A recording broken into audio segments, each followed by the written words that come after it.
இன்றைக்கி நம்ம திரைவம்ச நிகழ்ச்சியில் இயக்குனர் ஆனந்த் நாராயணன் இயக்கத்தில் வெளியே வந்திருக்கிறேன் இங்கே நான் தான் கிங்கு படத்தை பற்றி பார்க்க போகிறோம். இந்த படத்துடைய கதையை பற்றி பார்த்தோம்னா, படத்துடைய ஹீரோவுக்கு கல்யாண வயசை தாண்டியும் அவர் கல்யாணம் ஆகாமல் இருக்குது.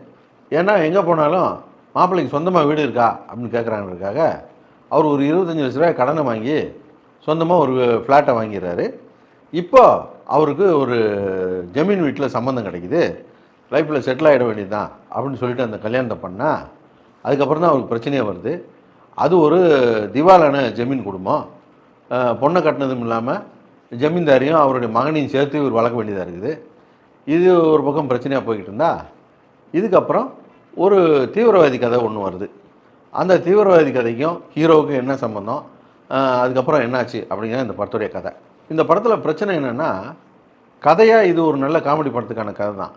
ஆனால் திரைக்கதையாக கோட்டை விட்டுருக்காங்க.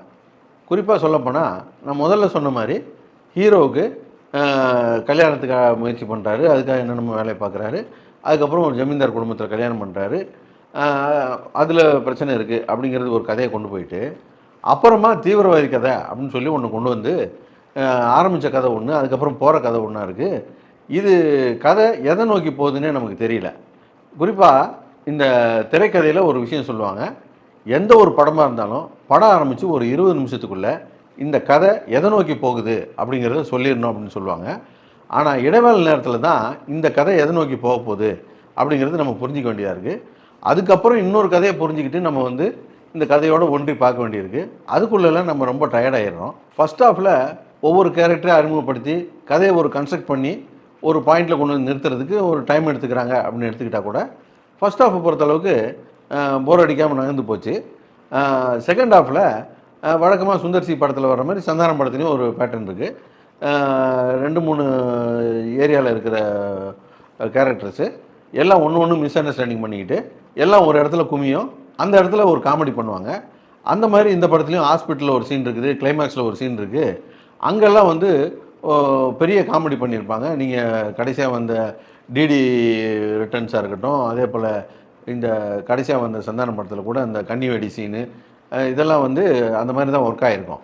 ஆனால் இந்த படத்தில் இந்த ஹாஸ்பிட்டல் சீனாக இருக்கட்டும், இந்த கிளைமேக்ஸ் சீனாக இருக்கட்டும், அதெல்லாம் பெருசாக ஒர்க் ஆகவே இல்லை.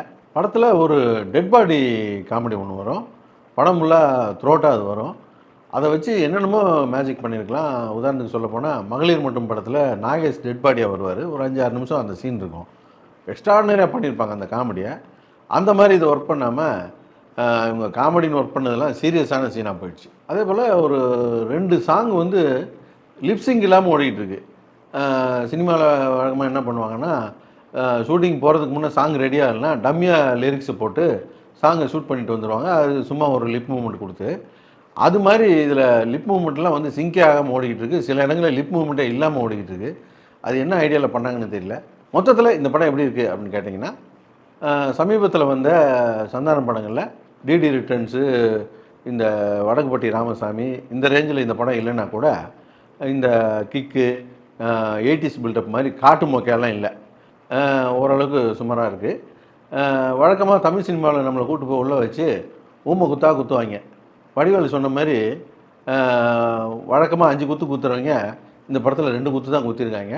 அப்படி பார்த்தா அவங்களுக்கு ஒரு 3 குத்து நட்டம், நமக்கு ஒரு 3 குத்து லாபம். அதை நினச்சி சந்தோஷப்பட்டுக்க வேண்டியது தான்.